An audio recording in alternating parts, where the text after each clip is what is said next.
Veilport is a fictional coastal city in America, shaped by old stone buildings, restless streets, and a wide bay where three rivers meet. Beneath the city runs an ancient web of ley lines, hidden currents of magic that the veiled can feel like a second heartbeat. For midnight healers, those lines are both a source of power and a dangerous tether. The Veil is the secret ruling body of the magical underworld, part law enforcement, part shadow government. Its inspectors are called wardens. Its enforcers have no official name. Most people simply call them the Quiet. Cold open, Voss and Vine Apothecary, back entrance, 12:08 a.m. Opening theme. A low cello in a minor key sounds three descending notes, each one slower than the last. Then silence. Beneath the silence, a deep tone rises, part foghorn, part singing bull, part warning. Rain. Hard coastal rain, relentless and cold. Gutters overflow. Water runs black along the cobblestones. At the edge of midnight, Veilport sounds like a city holding its breath. Some cities sleep when night falls. Veilport never learned how. It only lowers its voice. It keeps one eye open, one hand on the door, and listens to the old bones buried beneath the streets. On nights like this, when the clouds roll low over the bay and rain beats the old quarter into a rhythm like distant drums, the bones answer back. A vibration underfoot. A hum without a source. A warmth rising from stone that should have been cold. Isla Voss felt it the instant midnight crossed the city. She always did. The witching window opened inside her like a hidden door. Not painful. Worse than that, vast. For 3 hours, the world sharpened. Sight. Sound. Breath. The ley lines rose through the soles of her feet, singing like current through rain-soaked ground. Her body knew the hour before she looked at the clock. It knew what she was. It knew what she could do. And it remembered the price. She had been awake since 11, seated at the backroom work table in her ritual coat, grinding dried valerian root that did not need grinding. Waiting. Listening. For weeks had passed since her last healing. For weeks of ordinary sleep, ordinary pain, ordinary mornings when she could face the mirror without counting new silver at her temples. Carefully, foolishly, she had begun to hope tonight might stay quiet. A fist hits the back door, 3 blows, then 2 more. Not a knock. A collision. The sound of someone out of time and out of options. Isla was off the stool before the second set landed. Chair legs scrape against old hardwood. Fast footsteps. A deadbolt clicks. The door opens into rain, cold air, sea salt, and blood. The man on her doorstep was built to fill a doorway. Tonight, he looked as if the night had folded him in half. Rain streamed from his coat. His breath came ragged. In his arms, he carried a child. The little girl hung limp against him, too still to be sleeping. Her lips were faintly blue. Her chest did not rise. Isla looked at the child for 1 second. No more. Then she stepped back and opened the door wide. Isla, inside. Now. Close the door. Heavy footsteps cross the threshold. The door shuts. The rain becomes a muffled roar. Inside, the back room holds its breath, dried herbs, beeswax, old wood, and the faint mineral scent of magic sleeping under stone. His name was Cora. Isla knew him only in pieces. A visit 6 months ago, a pain suppression tincture strong enough for a veiled body, a proud smile when he mentioned his daughter. 7 years old. Absolutely convinced she can already weave. He had laughed then. He was not laughing now. Cora, she was fine at dinner. A little feverish, but children run hot sometimes, I thought it was nothing. Then at 11 she just dropped. She stopped breathing. She stopped. His voice broke on the last word and never found its way back. Isla, here. Lay her flat. Support her neck. Carefully. The work table was already clear. She had cleared it at midnight out of habit, out of discipline, out of fear of nights exactly like this. She guided the child down onto the scrubbed pine. Marin. That was her name. Whether Cora had said it or Isla had remembered it, she did not know. Isla remembered too much. It was one of the wounds she carried. 2 fingers to the throat. Nothing. Her palm to the child's sternum. There, not a heartbeat, but the ghost of one. A faint magnetic tremor in veiled blood that had not yet surrendered. Isla, she's still there. Barely. Step back to the wall. Stay quiet. No matter what you see, no matter what you hear, you do not interrupt me. Do you understand? Cora, are you a healer? Someone said there was a woman in the old quarter who could. Isla, wall. Now. Shuffling footsteps. A man backs into the wall as if plaster alone can keep him standing. Isla closed her eyes. She had a ritual. Not ceremony, survival. The kind a surgeon keeps before the first cut. The kind a diver keeps at the edge of a height. Inhale for 4. Exhale for 4. Find the ley line beneath the apothecary, the bright thread running under the foundation and out toward the bay, one strand in the ancient web beneath Veilport. She found it instantly. She always did. It felt like coming home to a house where the lights had never gone out. She opened her eyes. The sustained tone deepens. It widens until it feels subterranean, as if something enormous below the city is waking. Under it, a slow pulse begins, a heartbeat magnified through stone. A low hum rises from below, hearing into the room. Glass jars tremble on their shelves. The rain outside slips farther away. The light, when it came from her hands. Not fire. Stranger than fire.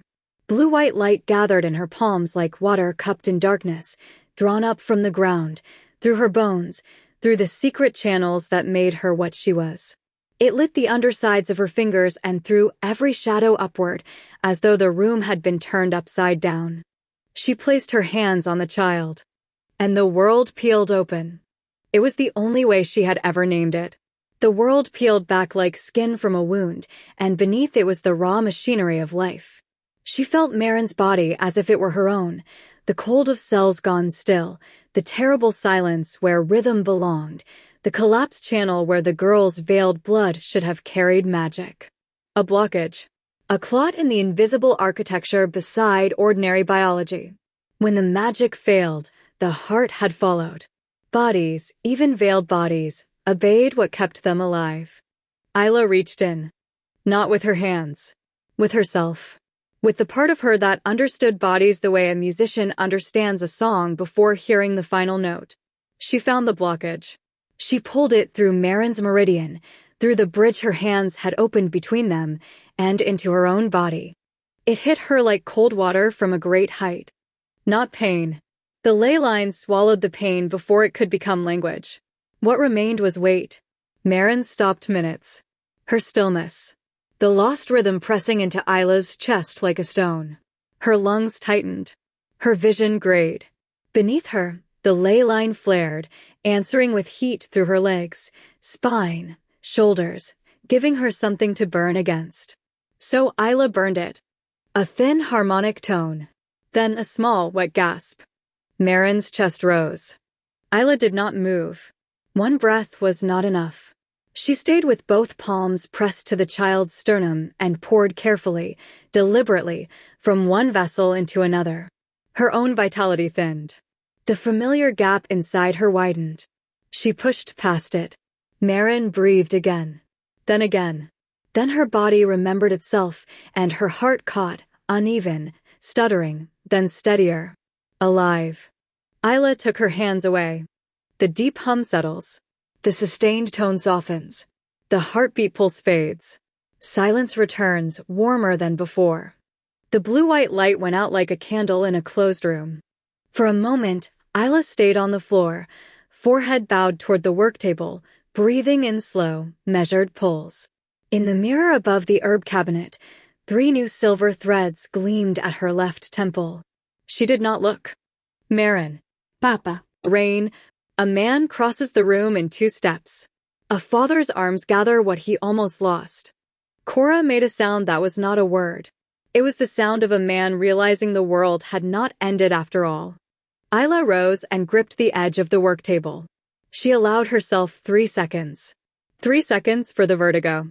3 for the bone-deep ache.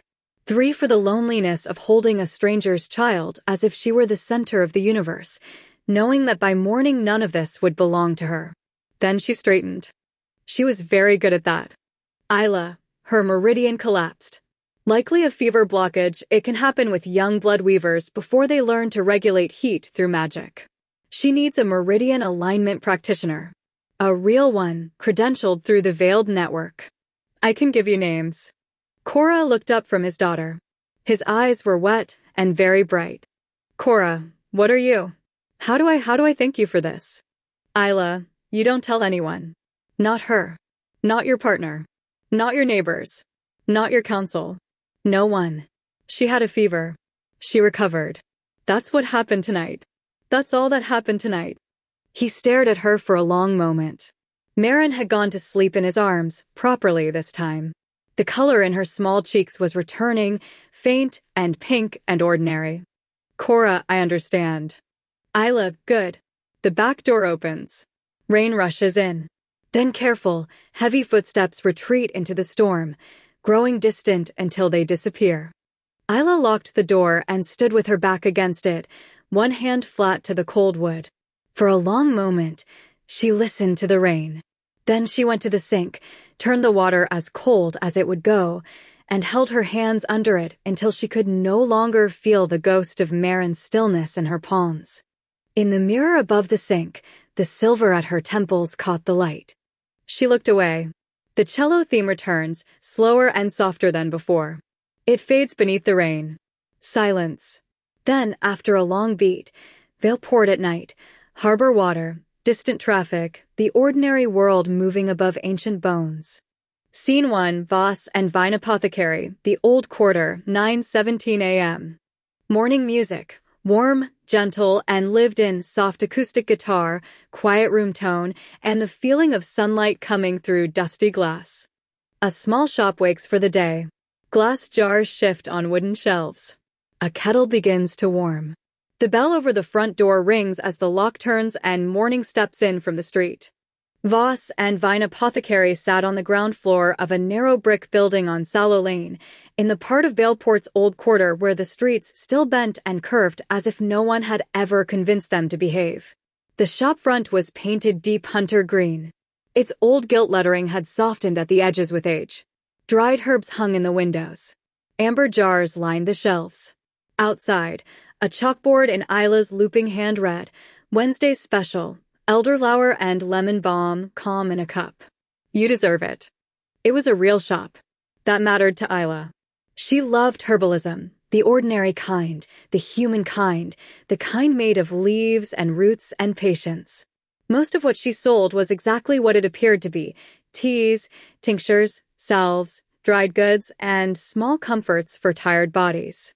But a few jars on the third shelf of the back wall were for veiled customers only. No labels. No questions. The veiled knew what they needed. Human customers never noticed anything strange. On shop days, Isla pinned back her natural hair and hid the silver streaks that had appeared when she was 19. She wore amber-brown tinted lenses during daylight, ordinary eyes for ordinary customers. Her true eyes, violet gray and faintly luminous in low light, belonged to the dark. She had slept 4 hours. She felt like a building that had survived a small earthquake and still had to open on time. So she made strong coffee, ate breakfast because she knew better than to skip it, and unlocked the shop at 9. This was her life. She was grateful for it. Some mornings, gratitude was heavy. The shop bell rings. Footsteps enter with the confidence of someone who has been coming here for years.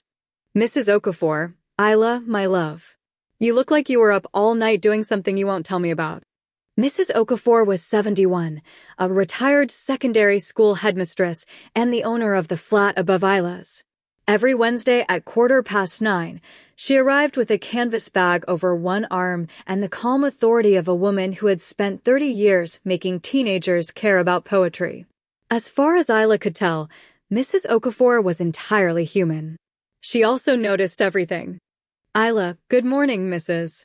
The elderflower blend is already mixed, your usual weight. Mrs. Okafor, and a little of the valerian if you have it. My hip is telling me this weather isn't done with us yet. You're not sleeping. Isla, I sleep beautifully. Mrs. Okafor, you sleep enough to function, which is not the same thing.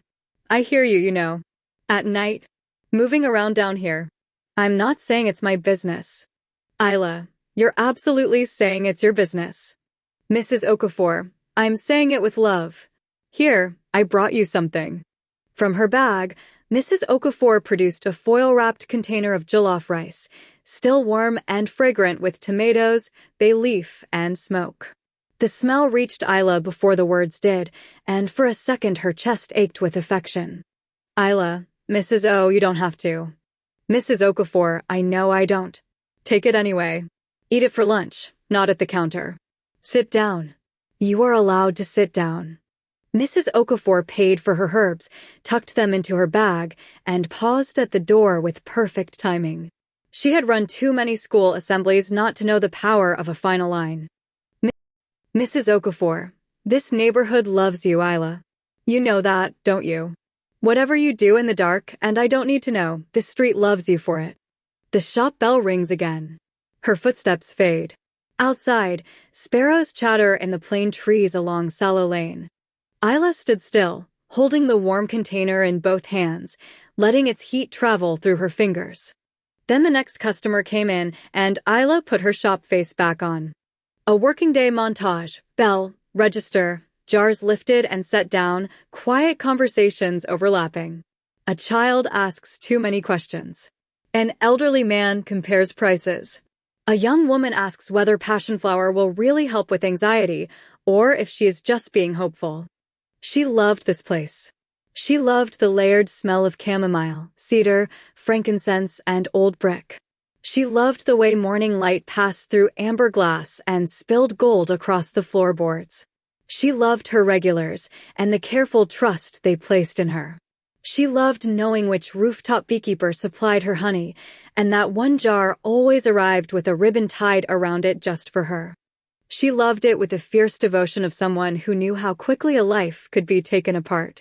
Because officially, according to the Veil's classification documents, Isla Voss was an unlicensed practitioner of prohibited magical medicine.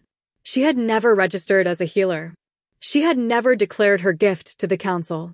And in the 10 years since her power matured, she had let the magical world believe she was only an herbalist with unusually good instincts.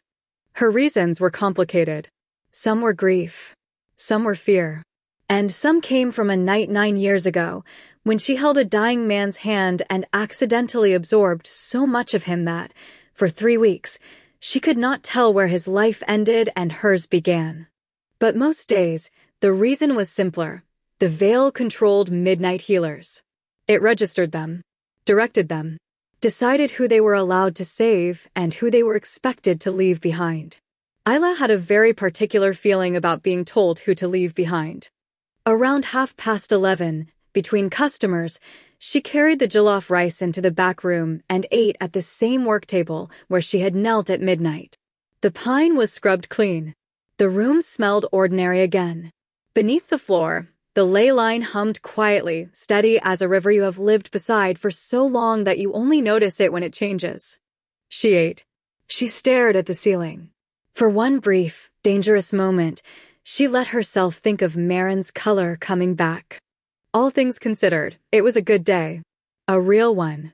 A knock at the back door interrupts the quiet, controlled, specific. 2 knocks. A pause. 1 more. A code. She set down her fork. The back door opens. Pip came in the way Pip always came in too fast, scarf trailing behind him, already halfway through a thought he had clearly been rehearsing the entire walk. He was 21 and a blood weaver, which meant he felt too much too quickly, and his body was still learning what to do with it all.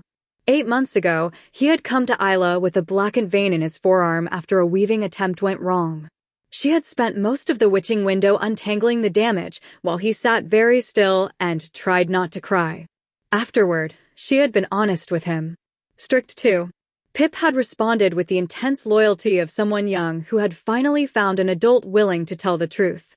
Pip, have you heard? Wait, of course you might not have heard. Or maybe you have. Everyone in the Veiled network is talking about it, but information gets weird in the city, especially down here, and I didn't know if it had reached the old quarter yet. Isla, Pip. Breathe.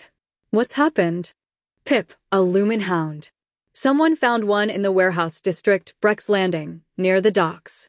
And Isla, they're saying it's dark. Fully dark. No glow at all. Just collapsed, like something has been starving it of light for weeks. Isla set her fork down very deliberately. Isla, where exactly? Pip, Morkant Wharf. The old cold storage buildings, the ones empty since the freeze 2 winters ago. Someone walking past heard it. They said it sounded like glass cracking, which is... Isla, a lumen hound with no light is dying. And they're not supposed to be inside city limits. They're protected under the veiled accord. Pip, I know. And it gets worse. Someone tried to heal it. There are traces, meridian resonance on the ground, light patterns burned into the concrete. Whoever tried didn't finish it. The hound is still alive, but it's still dark. And the veil is asking questions. There it was. Isla, what kind of questions? Pip, the kind where they send a warden.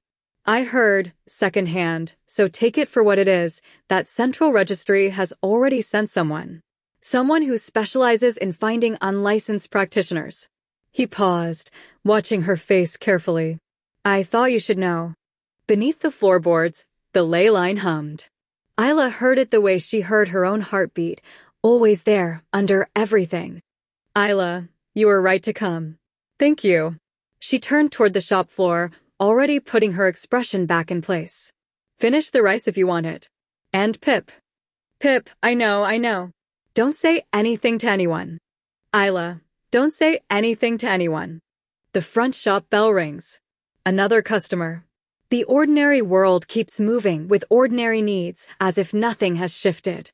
For the rest of the day, Isla was excellent at her job. But inside, in the part of her mind that never stopped calculating, she was already mapping the route to Morkant Wharf. The warm morning score begins to tighten. The guitar fades. A lower note enters beneath it, subtle but watchful, as the comfort of the day shifts toward unease. Scene 2, Veilport Old Quarter to Breck's Landing, early evening. Evening music, the city at dusk, distant traffic, harbor wind, a low electric hum, and beneath it all, a pulse that feels older than the streets. The shop door locks.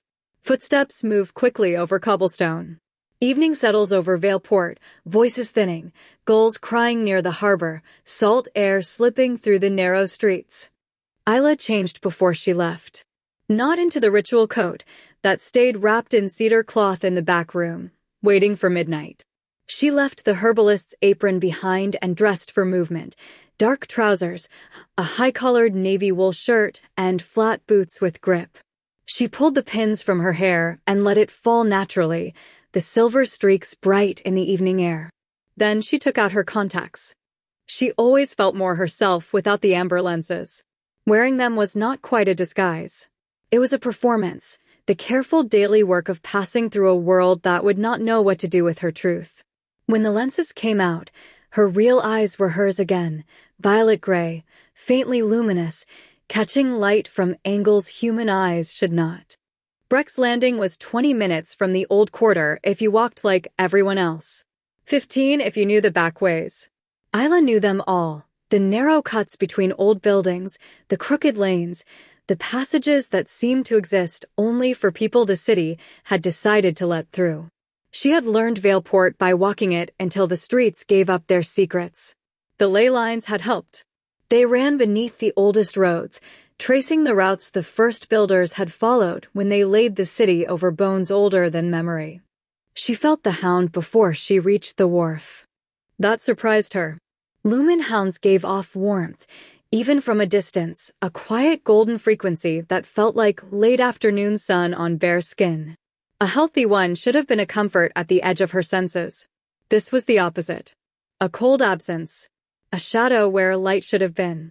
Like walking toward a fireplace and realizing the fire had gone out days ago. The city falls away as she enters the wharf district. Fewer voices. Fewer cars. Water knocks against pilings. Old mooring posts creak.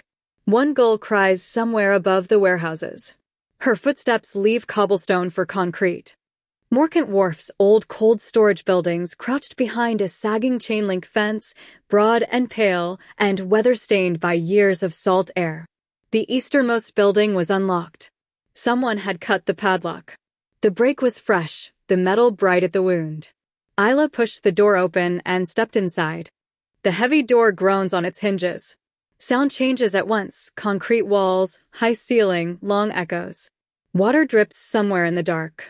The air is cold and smells of old brine, rust, and something faintly metallic, like warm coins in a closed hand.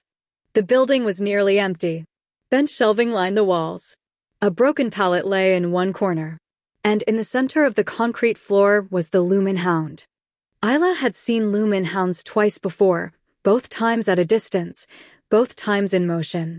Healthy, they were astonishing, tall as deerhounds, built like greyhounds, their coats made not of fur exactly, but filaments that caught and bent light. In motion, they shimmered like living mother-of-pearl. Their eyes held the amber glow of sunset through clean glass. Older veiled called their low, resonant warmth the hound's hymn, something you heard in the bones as much as the ear. This hound did not shimmer. It barely seemed present. Its coat had gone flat and dark, not with shadow, but with the absence of light itself. The filaments lay dull against its body. It looked less asleep than extinguished.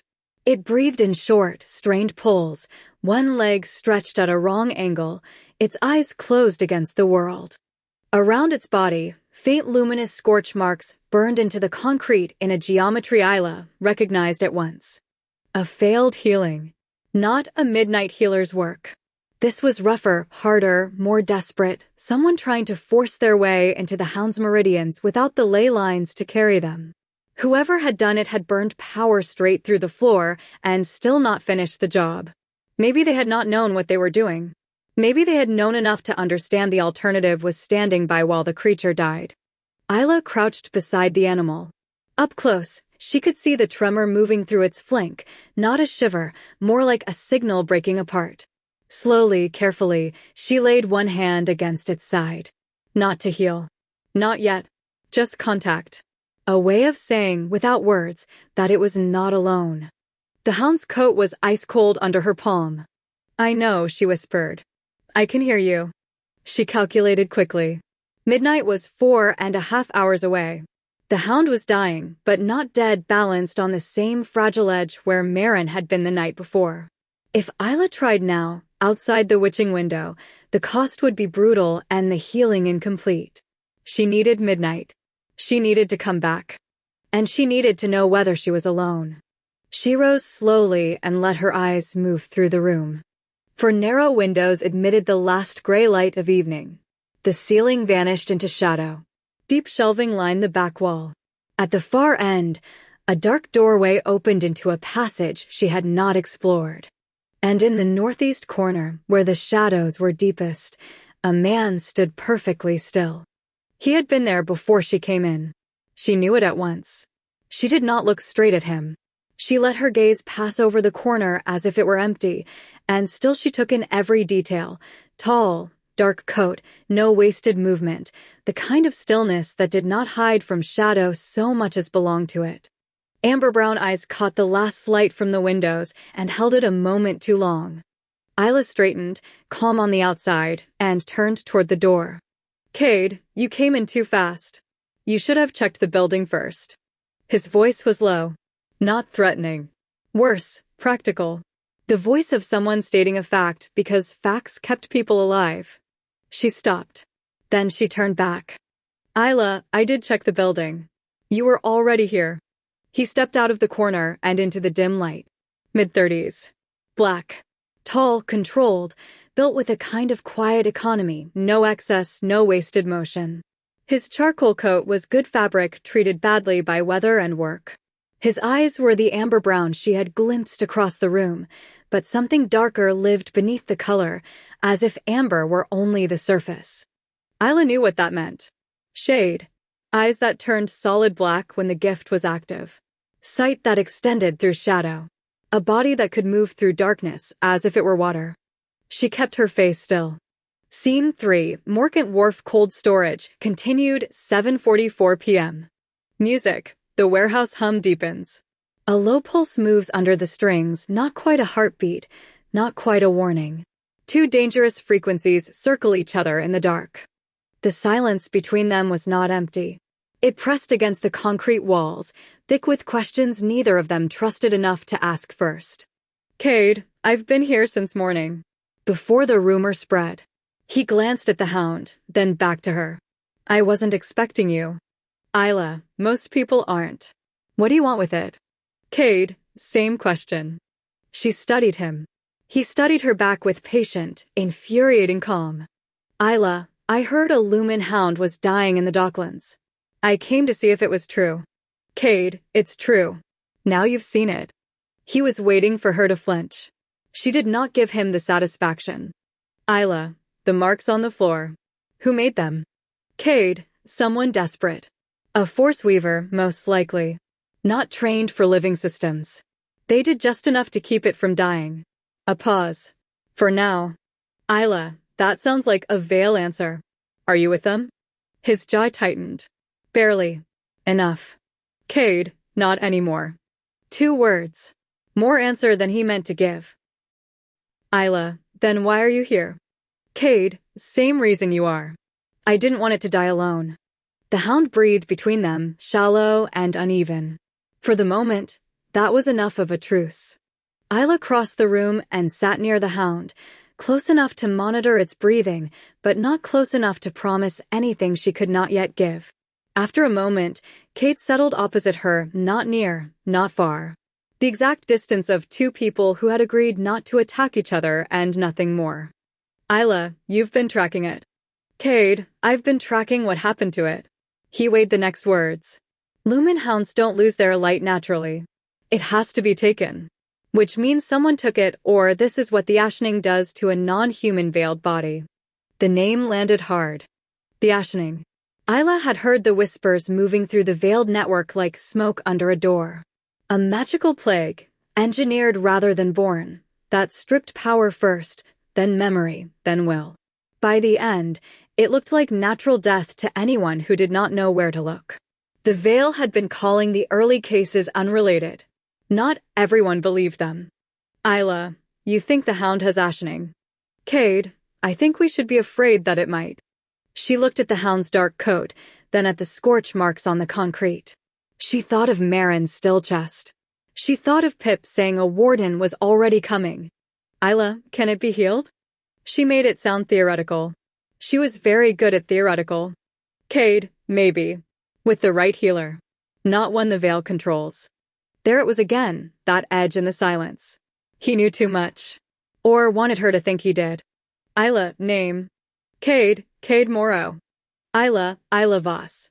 Cade, I know. Isla, how long? Cade, since you touched the hound. Healers touch differently. You were listening before you were helping. Isla, that doesn't tell you what kind of healer I am. Cade, no. But I've been looking for a midnight healer for 4 months. A beat. There aren't many left. As far as I can tell, there is one. Isla stood.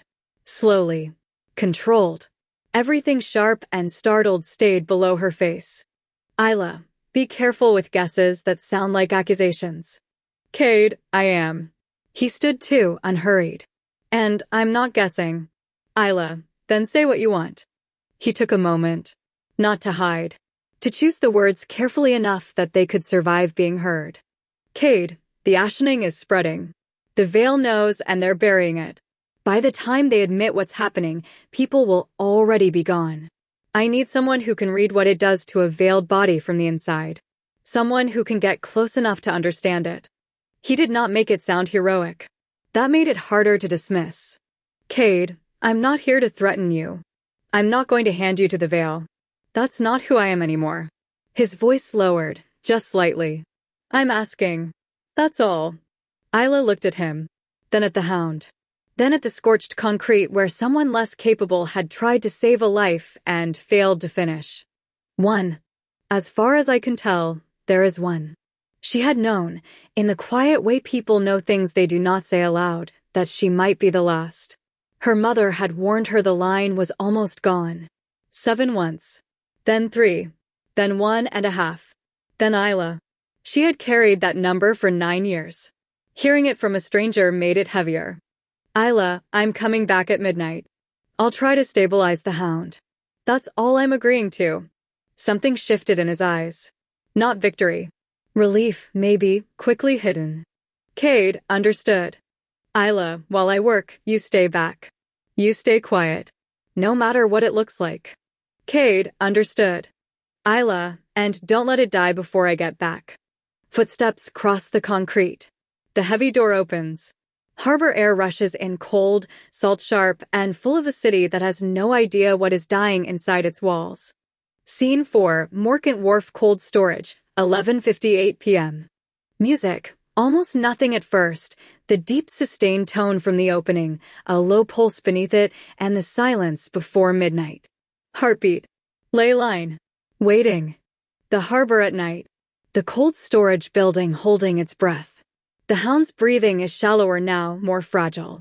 Water drips somewhere in the dark. Midnight approaches through the bones of the city. Isla returned at 11:58, wearing her ritual coat. It was indigo, nearly black, with a faint sheen that did not come only from the fabric. Years of healing had left their echo in it. Silver stitching traced the cuffs and collar in patterns that looked decorative to anyone ordinary, and essential to anyone who understood the work. Her mother had worn this coat. Her grandmother before that. It was the most obvious magical thing Isla owned, which was why she only wore it after dark. Cade was still there. He had moved from the corner to the floor beside the hound, back against the wall, one hand resting near its flank without touching. Guarding it, maybe. Keeping watch. Being present in the only way the creature needed. When Isla entered, his eyes moved from her face to the coat and back again. Then he looked away, not dismissing her, giving her room. The way someone steps back before a surgeon lifts the blade. She appreciated that more than she let show. 12 distant strikes from the old clock on Harrow Street. The 12th note fades. Silence. Then the hum rises from below. The witching window opened. She felt it the way she always did, a hidden door opening inside her chest. The world sharpened.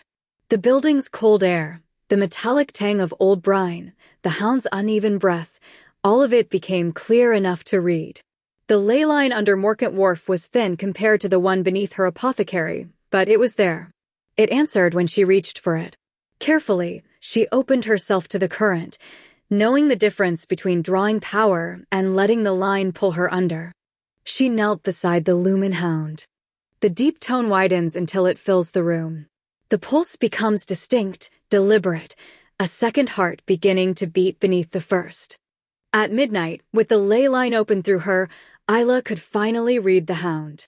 What she found was worse than she had hoped, but not hopeless. Its meridians were not destroyed. They were blocked. Not like Marin's fevered collapse. This was structured. Deliberate. Someone had gone into the hound's living magic and built a cage inside it. She would think about that later. If there was a later. For now, she placed both hands on the hound's flank and she worked. Blue-white light blooms from Isla's hands, faintly crackling, as if the light has static inside it. The ley line hum intensifies. This was harder than Marin. The hound was larger, the damage deeper, and the line beneath the wharf was too thin to carry the full weight. Isla had to reach for the current, hold it, and work inside the hound's meridians all at once. Her focus split. Her strength thinned. Gray gathered at the edges of her vision, the familiar warning that she was spending more than the ley line could give back. She pushed through. One blockage. Then another. Then a cluster of smaller knots, tangled together like wire beneath the skin of the world. She did not absorb them.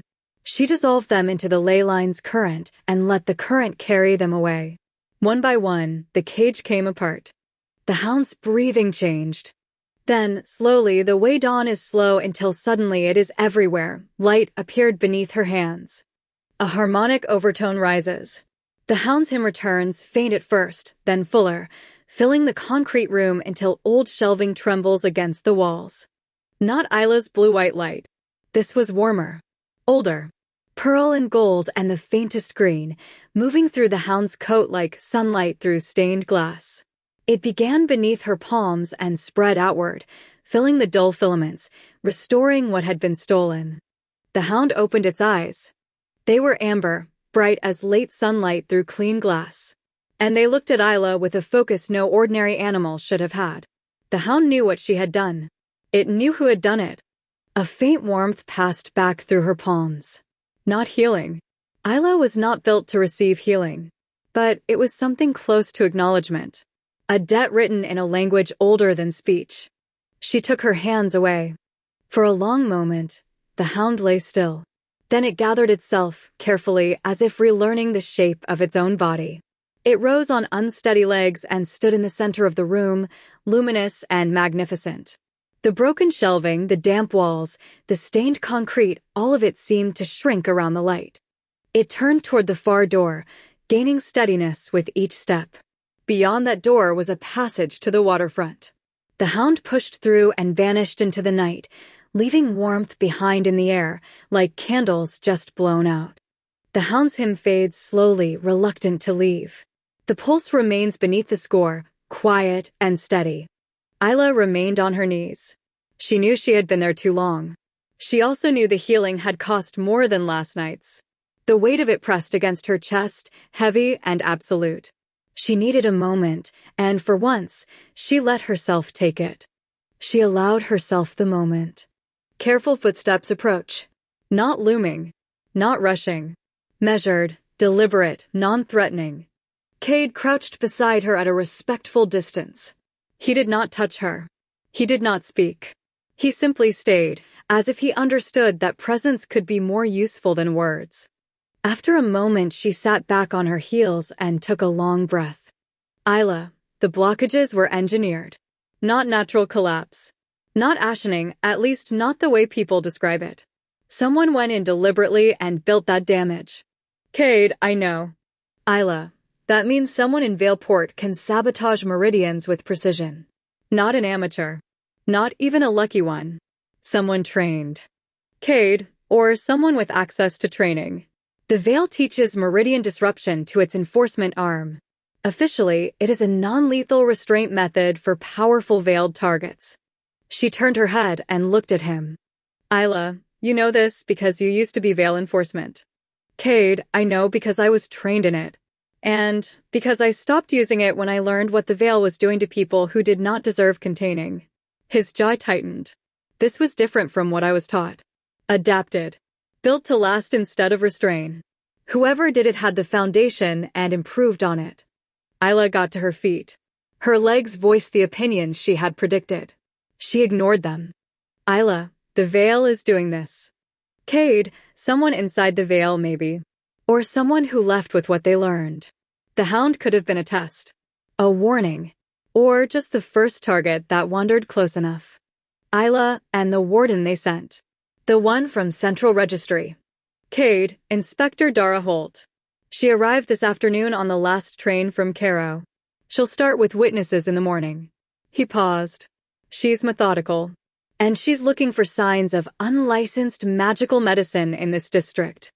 The building went very quiet around them. Isla's working had left no scorch marks. Midnight healers moved through ley current, not raw force. But a careful inspector with the right instruments could still find traces in the energy of a room. In the air. On a person.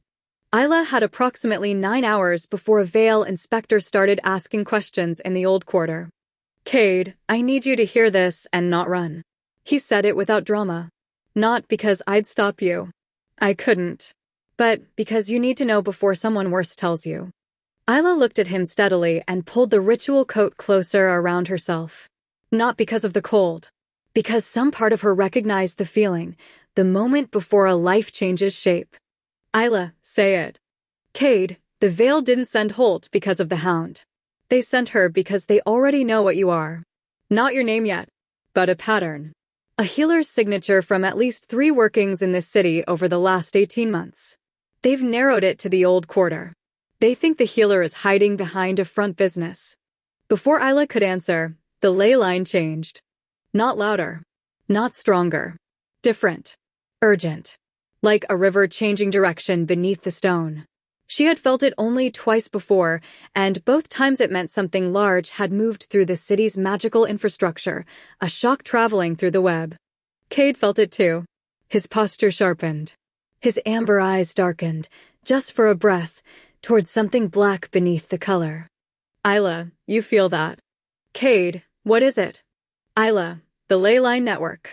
Something moved through it. She pressed her palm flat to the concrete and listened through stone, foundation, and cold earth to the thin, bright thread below. Something went dark. A node north of here, near the old quarter. She looked up at him. Isla, the ley lines don't go dark on their own. Cade, no. His voice shifted, not louder, but sharper.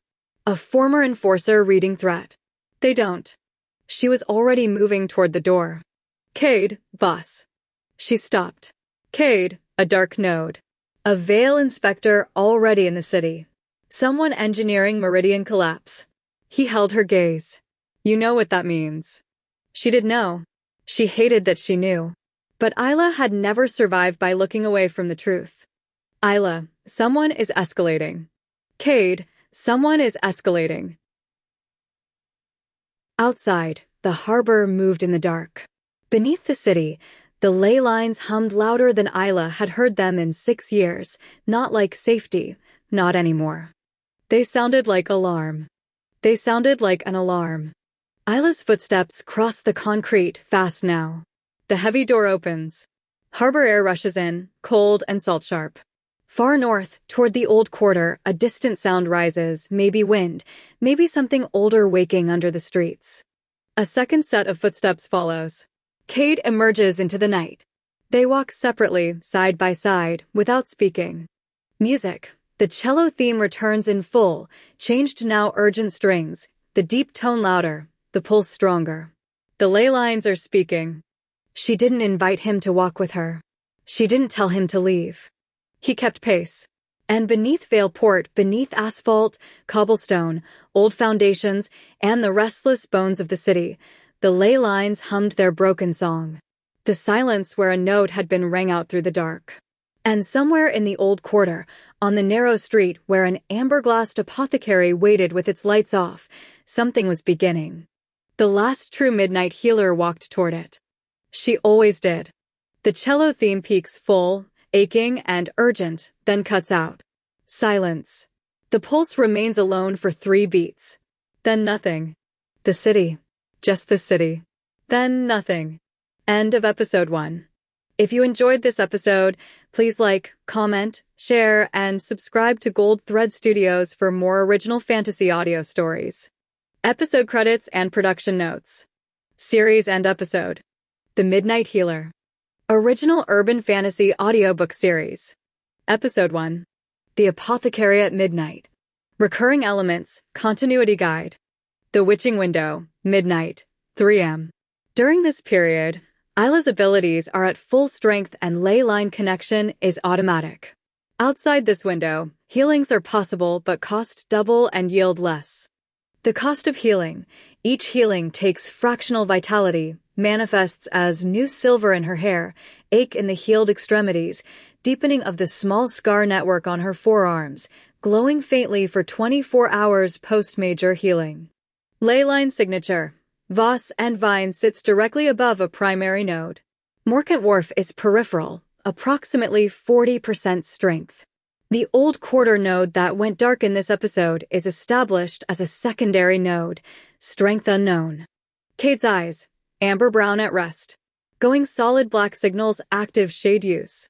Listeners/readers should note the half-darkening in the wharf scene as a sign he felt the ley line pulse involuntarily, it crossed into shadow space. The lumen hound. The hound will return.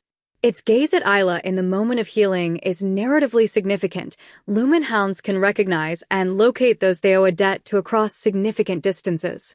Coming in episode 2, the inspector's quiet. Inspector Dara Holt begins her canvass of the old quarter. Isla opens the shop. Cade proposes an alliance. And the dark ley line node reveals what and who extinguished it. A note on the world. The Midnight Healer is wholly original fiction. Veilport, its characters, its magical systems, and its lore are invented for this series. Any resemblance to existing published works is coincidental. The Ashening, the Veiled Accord, the Veil's enforcement classification system, and all associated world building are original to this story. The Midnight Healer, all rights reserved.